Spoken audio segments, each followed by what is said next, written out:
అందరికీ నమస్కారం. న్యూస్ క్యాన్కి స్వాగతం. ఈరోజు ప్రధాన అంశాలు ప్రధాన దినపత్రికలోగానే చర్చించుకున్నట్లయితే, మొదటిగా ఆంధ్రజ్యోతి ప్రధాన పత్రికను తీసుకున్నట్లయితే, సైకో స్కీమ్, వైసీపీ సర్కారులో కళ్ళు చెదిరే స్కామ్, సోషల్ మీడియా కార్యకర్తలకు పథకాల సొమ్ము. స్కీములు వెనక స్కాములు ఉంటాయని తెలుసు, కానీ స్కీములు లబ్ధిదారు జాబితానే గోల్మాల్ చేసి సోషల్ మీడియా కార్యకర్తలకు సొమ్ములు దోసిపెట్టిన సంగతి ఇప్పుడు బయటపడింది. మరీ ముఖ్యంగా అమ్మ ఒడిలో భారీ అక్రమం జరిగింది. అర్హులతో ప్రభుత్వ శాఖల నుంచి జాబితా, కొందరు పేర్లు ఎత్తేసి సైకోల పేర్లు జత చేసి బ్యాంకర్లకు వెళ్లే జాబితాలో గోల్మాల్. అమ్మ ఒడిలోనే అత్యధికంగా అక్రమాలు. తాజా విచారణలో గుర్తించిన పోలీసులు ఖాతాలపై డిజిటల్ ఫోరెన్సిక్ ఆడిట్. ఇప్పటికే 25,000కు పైగా తేడాలు గుర్తింపు. సిఐడి లేదా విజిలెన్స్ విచారణకు సిఫారసు. గతంలో విద్యాశాఖలో పనిచేసిన ఓ ఐఏఎస్ అధికారి అక్రమాన్ని గుర్తించారు. తాడేపల్లి పెద్దలకు ఈ విషయం తెలిపారు. అంతే, మరుసటి రోజు నుంచి తాడేపల్లి ప్యాలెస్లోకి ఆయనకు ప్రవేశం లేకుండా పోయిందని సమాచారం. అక్క చెల్లెమ్మలకు దక్కాల్సిన అమ్మ ఒడిలో కొంత భాగం వైసీపీ సోషల్ సైకోలకు దక్కిందని తెలుసా? నేతన్నలకు అందాల్సిన సాయాన్ని వైసీపీ సోషల్ కాలికేయులు నొక్కేశారని తెలుసా? వాహన మిత్ర లాంటి పథకాల సొమ్ములను వీరు బొక్కేశారని తెలుసా? ఇది ఎలా సాధ్యమంటారా? గత వైసీపీ సర్కారులో ఏదైనా సాధ్యమైంది. లబ్ధిదారుల జాబితానే మారిపోయింది. ప్రభుత్వ శాఖల నుంచి వచ్చిన లిస్టు బ్యాంకులకు వెళ్ళేసరికి అర్హులైన లబ్ధిదారుల పేర్లు కొన్ని ఎగిరిపోయాయి. ఆ స్థానంలో సోషల్ సైకోలు వచ్చి చేరారు. ఇది వైసీపీ సర్కారు హయాంలో కుంభకోణం. బూతులే సిగ్గుపడేలా వైసీపీ సోషల్ సైకో ఫ్యాక్టరీ దారుణాలు. ఎవరిని ఎలా తిట్టాలో పైనుంచి ఆదేశాలు. వర్రా సోషల్ పోస్టులు నీచం, దారుణం. గిట్టను వారిపై రాక్షసంగా విరుచుకుపడటమే. తల్లి చెల్లి పుట్టుకలపై జుగుప్సాకర వ్యాఖ్యలు.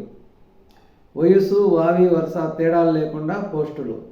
మనస్సాక్షి అనేది ఉంటే జగన్ వారించేవారు. సోషల్ సైకోల కూపీ లాగుతున్న పోలీసులు. ప్రశ్నించే వారిపై దాడి అని వాపోతున్న జగన్. ఇది సైకో స్కీమ్ అంటే జనరల్గా ఒక ప్రభుత్వ అధిపతి అనేది ఏదైనా అవినీతికి పాల్పడినప్పుడు కానీ, స్కామ్కు పడినప్పుడు కానీ, 1-2 విషయాలలోనే పెద్ద పెద్ద విషయాలలో ఏదైనా స్కాములు జరగడం మనం చూస్తున్నాం. ఇప్పుడు దాకా పరిపాలించే ప్రభుత్వాలన్నింటిలోనూ. ఫర్ ఎగ్జాంపుల్, బీహార్లో జనతాదళ్ లాలూ ప్రసాద్ యాదవ్ గారు తీసుకున్నట్లయితే ఆర్జేడీ ఒక పసుపు కుంభకోణం పశుదానా కుంభకోణం అని ఒక దాంట్లో ఇరుక్కోనుడు. దానివల్ల ఇప్పుడు కూడా మొన్నటిదాకా జైలు శిక్ష అనుభవించాడు. ఇక్కడ ఆంధ్రప్రదేశ్లో గత 5 సంవత్సరాలు పరిపాలించిన ప్రభుత్వము ఇక స్కామ్ లేని స్కీమ్ అనేదే లేదు. ప్రతి స్కీములో కూడా స్కామ్ని ఎత్తుకులాడారు వాళ్ళు. ప్రతి స్కీములో కూడా స్కామ్ ఎలా చేయొచ్చు అనేది ఒక కొత్త పందాన్ని కనిపెట్టారు. ఇక్కడ ఏపీ డిజిటల్ కార్పొరేషన్ పెట్టి వైసీపీ సోషల్ మీడియా వాళ్ళకి కొంత శాలరీ రూపంలో ఇచ్చిందని ఒక్కటే కాదు, అనేక పథకాలు, అమ్మ ఒడి అయితేమి, చేనేతకైతేమి, వాహన మిత్ర అయితేమి, వీటన్నిటికీ ఎలా అంటే ప్రభుత్వ శాఖలన్నీ వాళ్ళ యొక్క లబ్ధిదారుల లిస్టుని ప్రభుత్వం పై అధికారులకు పంపించేవాళ్ళు. ఆ లిస్టు వచ్చిన అధికారులతో ఒక లిస్ట్ అనేది వచ్చిన తర్వాత ఆ లిస్టులో కొన్ని పేర్లను మార్చేసి వాళ్ళు వైసీపీ సోషల్ మీడియా కార్యకర్తల యొక్క పేర్లు యాడ్ చేసి బ్యాంకర్లకు పంపించేవాళ్ళు. ఇలా ప్రతి స్కీములో ఇంకా అసలు స్కామ్ లేని స్కీమే లేదు ఆంధ్రప్రదేశ్లో గత 5 సంవత్సరాల్లో. సిఐడి వాళ్ళకి, పోలీసు వాళ్ళకి కూడా పిచ్చి పట్టుద్ది ఇవన్నీ బయటికి లాగేసరికి. ఇవి గతంలో విద్యాశాఖలో పనిచేసిన ఒక ఐఏఎస్ ఆఫీసర్ దీన్ని గుర్తించి తాడేపల్లి పెద్దలకు చెప్పారు. వాళ్ళే కింది స్థాయిలో ఏమైనా జరుగుతుందేమో మనం పెద్దలకు తెలియజేస్తాం, ముఖ్యమంత్రి అవినీతిని సహించడు అని పదే చెప్తున్నాడు అని ఆయనకు తెలియదు కదా జగన్ చెప్పింది ఏది చేయడని. అందుకని అది చెబితే అప్పటి నుంచి అసలు తాడేపల్లి గేట్లు మూసేసి అసలు తాడేపల్లి ఆఫీస్కే రానిపట్ల. అలా ఉంటుంది. ఎందుకంటే జగన్మోహన్ రెడ్డి పబ్లిక్లో చెప్పేది ఒకటి, చేసేది ఒకటి. ఈ రెండు ఉదాహరణ కూడా పొందలేదు. నేను ఇంతకుముందు చాలా వీడియోలో చెప్పాను. జగన్మోహన్ రెడ్డి చెప్పేదానికి చేసేదానికి పొంతన ఉండదు. ప్రతి స్కీములోనూ స్కామ్ ఉంది అని ఎప్పుడో ఇంతకుముందు వీడియోలో కూడా చెప్పాను.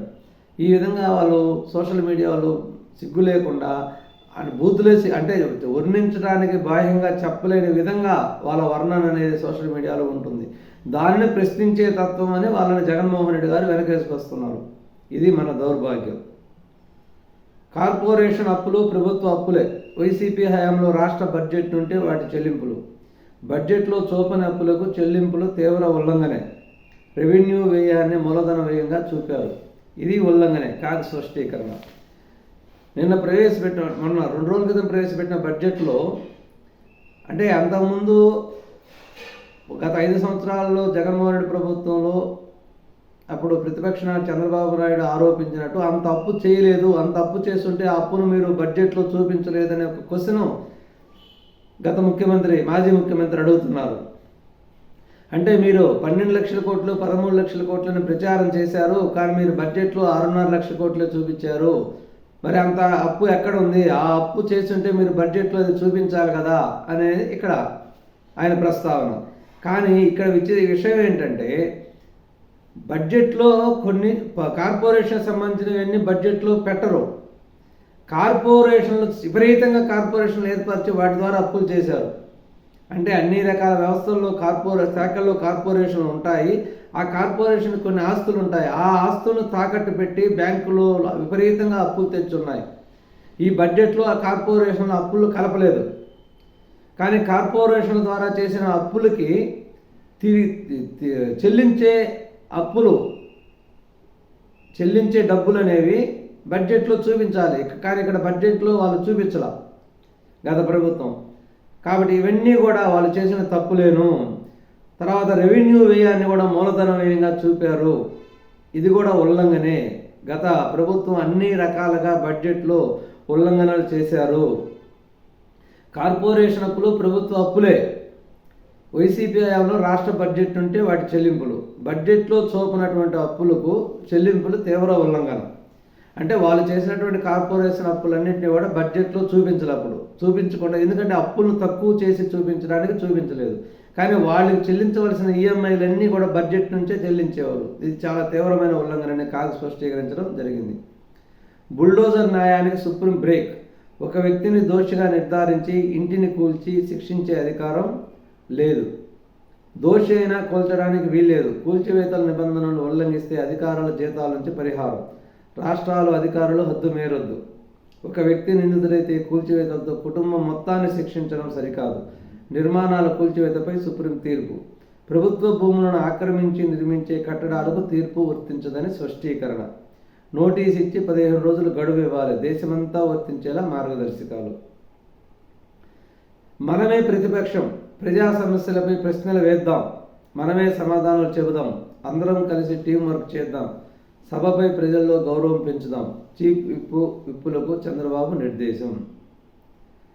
రాష్ట్రాల్లో అణు విద్యుత్ ప్లాంట్లు. బొగ్గు లభ్యత తక్కువగా ఉన్న ప్రాంతాల్లో ఏర్పాటు రాష్ట్రాలు కేంద్రపాలిత ప్రాంతాలను కోరిన కేంద్రం. ఇదే ఫైనల్ వార్నింగ్. ఇక్కడతో ఆపకపోతే పర్యవసనాలు దారుణంగా ఉంటాయి. ఉన్నత విద్యా మండలి జేడీకి గత అకౌంట్స్ అధికారి బెదిరింపు. అకౌంట్స్ బుక్స్ అప్పగించకపోవడం పైన వాగ్వాదం. హెచ్ఆర్సీ లోకాయుక్త అమరావతిలోనే. కార్యాలయాల ఏర్పాటుపై హైకోర్టుకు నివేదించిన ప్రభుత్వం సూత్రప్రాయంగా నిర్ణయం. చట్ట సవరణ చేయాల్సి ఉందని వెల్లడి. పూర్తి వివరాలతో అఫిడవిట్ దాఖలకు ధర్మాసనం ఆదేశం. ఇది ఈరోజు మనం తీసుకున్నటువంటి ఆంధ్రజ్యోతి దినపత్రికలో ప్రధానమైన ముఖ్యమైనటువంటి అంశాలు. ఇంకొక ముఖ్యమైన అంశం ఏంటంటే అసభ్య పోస్టులు పెట్టిన వారికి కేసులు పెడితే తప్పుడేంటి? అసభ్య పోస్టులు పెట్టిన వారిపై కేసులు పెడితే తప్పేంటి? సోషల్ మీడియాలో ఏమైనా చేయొచ్చు అనుకుంటే కుదరదు హైకోర్టు.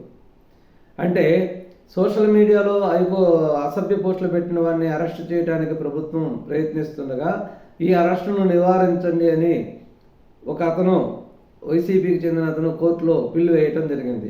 హైకోర్టు దాన్ని విచారించే సమయంలో ఈ పిల్లుని మేము తీసుకోము, దీన్ని కొట్టివేస్తున్నాము అని చెబుతూ కొన్ని కామెంట్లు చేయడం జరిగింది. అలాంటి వారిని చట్టం ముందు నిలబెట్టాల్సిందే. అసభ్య పోస్టులు పెట్టిన వారిపై కేసులు పెడితే తప్పేంటి? వాళ్ళని అరెస్టు చేస్తే తప్పేంటి? వాళ్ళు పెట్టినటువంటి కేసుల్లో వాస్తవం లేనప్పుడు మీరు క్యాష్ పిటిషన్ వేసుకోవచ్చు, వాళ్ళు వ్యక్తిగతంగా క్యాష్ పిటిషన్ వేసుకోవచ్చు. అంతేగాని మీరు చేసే కామెంట్లన్నిటికీ కూడా మేము బ్లాంక్గా రక్షణ కల్పించలేము, ఎటువంటి ఆర్డర్స్ ఇవ్వలేము అనేది హైకోర్టు వ్యాఖ్యానించడం జరిగింది. ఎందుకంటే ఈ సోషల్ మీడియా బాధితులు, న్యాయమూర్తులు కూడా సోషల్ మీడియా బాధితులే, న్యాయమూర్తుల మీద కూడా వాళ్ళు భయం భక్తి లేకుండా కామెంట్లు పెట్టడం జరిగింది అని కోర్టులు కూడా చీవాట్లు పెట్టడం జరిగింది. ఇది ఈరోజు ప్రధాన అంశాలు. నమస్కారం, ధన్యవాదాలు.